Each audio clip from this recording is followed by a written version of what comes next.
देखिए यहाँ पे अभी हम लोग कोई प्रोडक्ट का मेजरमेंट्स डबल यूनिट्स में होता है, यानी कोई सामान हम लोग जैसे पीस में भी खरीदते हैं, दर्जन में भी खरीदते हैं। तो यहाँ क्या होता है, सबको पता है कि एक दर्जन में 12 पीस होता है, तो ये फिक्स है। यानी हर एक आइटम के लिए दर्जन में 12 पीस ही होगा। तो इसके लिए हम लोग कंपाउंड पढ़ चुके हैं। लेकिन अगर ऐसा होगा कि एक आइटम का, अगर हम बात करें एक आइटम का, तो उसमें अगर कह रहा है कि एक दर्जन में 10 पीस हो रहा है और दूसरा आइटम एक दर्जन में 8 पीस हो रहा है, तो फिर वहाँ तो कंपाउंड नहीं चलेगा। वहाँ पे हम लोग क्या चुनेंगे, अल्टरनेट। तो ऐसा दर्जन में तो नहीं होता है, लेकिन ऐसा होता है मेडिसिन के केस में। मेडिसिन आता है पत्ता में, स्ट्रिप्स में, और आता है टैबलेट्स में। तो देखिएगा अक्सर कि आप जब मेडिसिन लेने जाइएगा ना, 10 तरह का मेडिसिन है, सब में सबका अलग अलग होता है।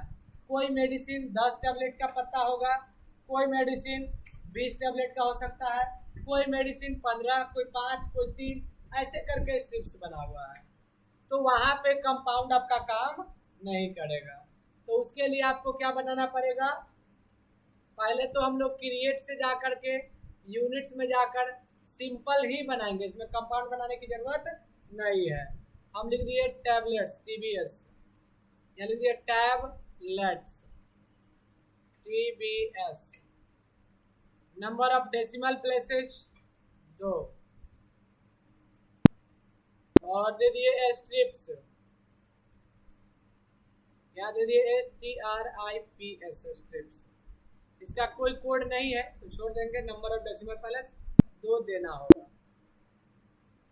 जब हम लोग बैक आएंगे तो स्टॉक आइटम क्रिएट करते हैं, कहाँ पे, क्रिएट स्टॉक आइटम।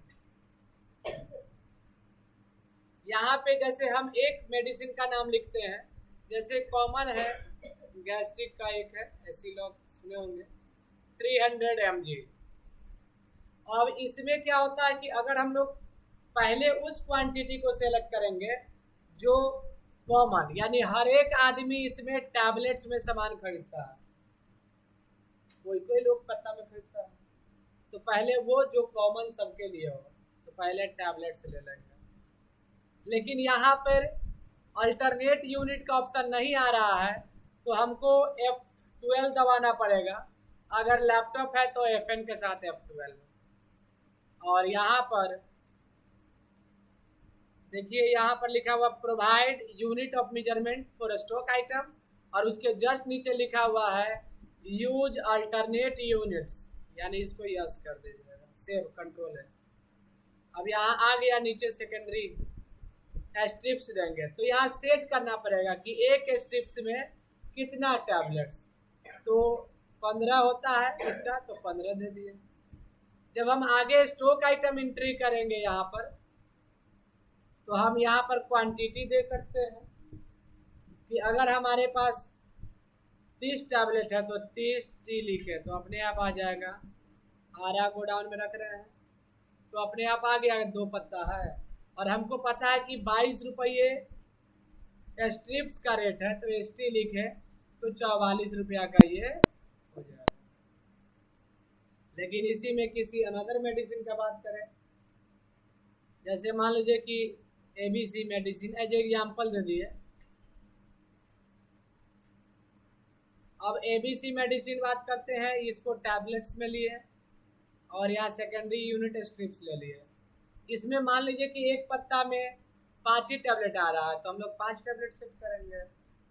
अगर हम लोग यहाँ देंगे तो ये तो ओपनिंग क्वांटिटी होता है, यहाँ देंगे तो ओपनिंग क्वांटिटी होता है।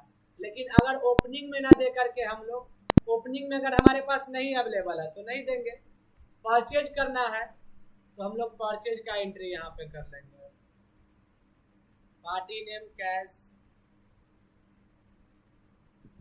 परचेज लेजर में परचेज, नेम ऑफ आइटम यहाँ पर दे दिए ABC मेडिसिन, परचेज कर रहे हैं, किसी गोडाउन में रख रहे हैं। कितना क्वांटिटी, अगर हम मान लीजिए कि 35 पीस खरीदे हैं, यानी 35 टैबलेट्स, तो अपने यहाँ पता चल जाएगा 7 स्ट्रिप्स। यहाँ हमको पता है कि 7 10 स्ट्रिप्स ही है, तो यहाँ लिख देंगे 10 और ST लिख दीजिएगा, तो अपने आप आ जाएगा। 10 स्ट्रिप का मतलब 50 टैबलेट्स। और अगर 220 रुपया पर पत्ता का दाम है तो यहाँ ST लिख दीजिएगा, हो गया। यही है कंपाउंड के अलावा अल्टरनेट का प्रयोग हम लोग ऐसा ही करते हैं। ये बहुत ही काम का टॉपिक है, समझ गए।